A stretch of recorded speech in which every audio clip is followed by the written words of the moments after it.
Welcome to episode 2 of the Totem TechCom podcast. I'm Mike Sandberg, teacher of Totem TechCom at Totem Middle School in Marysville. First episode, we talked about what is Totem TechCom. This episode, we're talking about projects. So my class isn't just about animating. We do other things. One thing we do every day, or at least 40 minutes a week, we do work on a grammar program called Quill. That way students can get that specific instruction they need for their writing. But another thing we focus on is student projects. The philosophy here being that students learn when they wonder, when they want to know, when they're trying to figure something out, when they're interested. So I've incorporated something called Project Fridays. Every Friday, students get to work on a personal project. That project could be anything. It could be something involving arts, crafts. It could be something involving anything digital. Maybe they're making music. Maybe they're writing. Maybe they're going to do a comic book. Some students are working on paper models. They're doing pipe cleaner flowers. I ask, how is that English? How are they learning English for that? And how are they learning CTE? Because if it's just doing crafts, what's the point? Well, the projects have to be challenging for one. Students have to learn something new. They then have to design their whole project and complete a project pitch. They fill out paperwork, what they need, they write down the steps they need to do, they write down what the project's going to look like. They communicate in written and verbal form on how to do these projects, because the end goal is they actually have to teach someone else how to do it.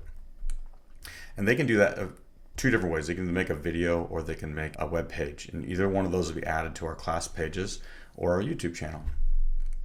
Now the web page would be full of photos and written instructions of what they did. The video would be in the form of either podcast or a video tutorial.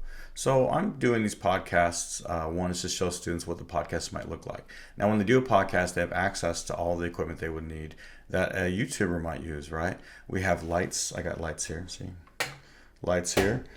We have cameras, recording equipment. Students can use our digital SLRs to record and document.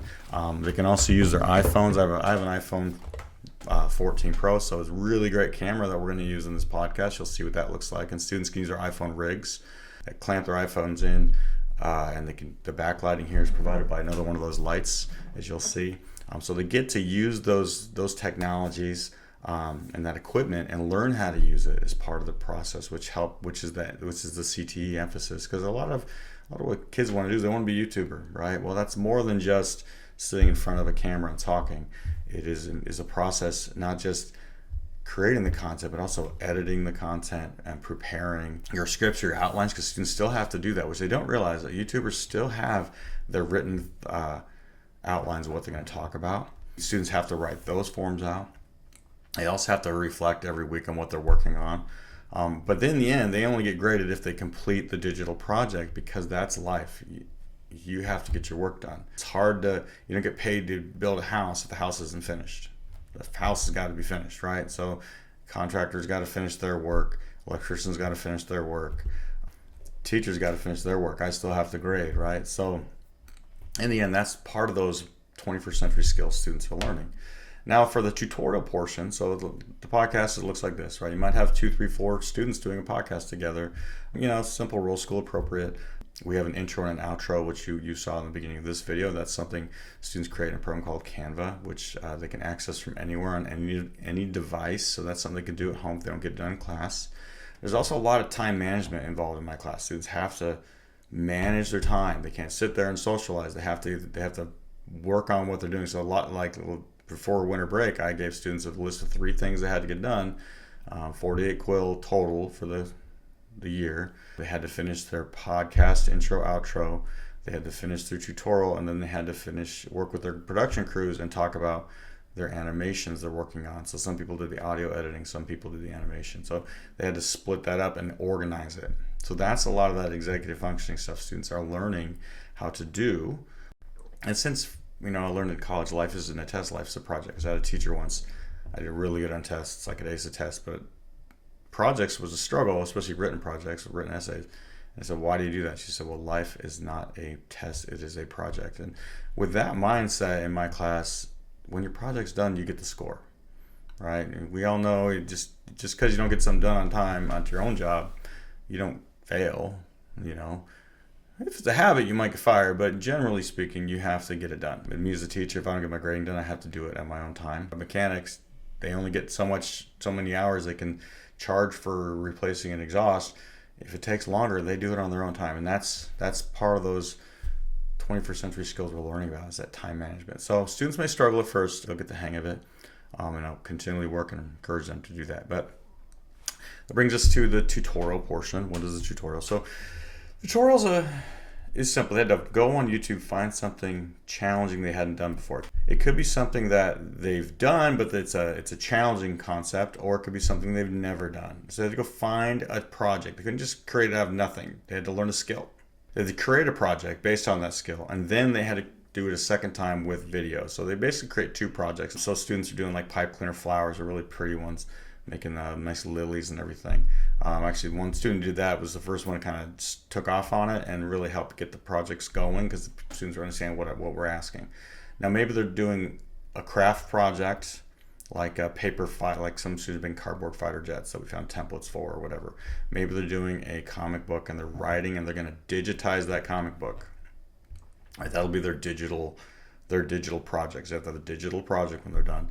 Podcasts, they had to practice, not just the podcast, they have to edit. And editing podcasts do take time. So this podcast is going to take me at least an hour to get through, maybe more, because you'll see I'm doing 2 cameras just so you can see the equipment I'm using.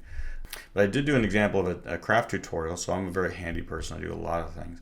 So I couldn't figure out what to get my middle kid for Christmas, because I like to make presents people use. So then it dawned on me, hey, he loves Dungeons and Dragons. I can make him a D&D digital gaming table. And that's what I did.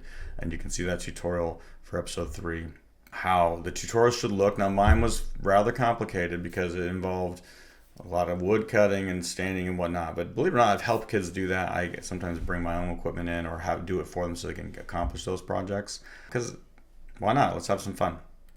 But it's the whole point is something challenging you haven't done before. Building on skills you have. That would, because it's hard for students to learn, like they can't do something. They're like, well, I don't know how to do that. It's like, well, but we can learn it, right? Anything we do, we can learn. No one's born an amazing woodworker or an amazing singer or whatever. It's all practice. It takes hours and hours of practice to be good at something. So demonstrating how to do something in that tutorial is the goal. Some students are even doing game streaming. They're going to create game content and commentary.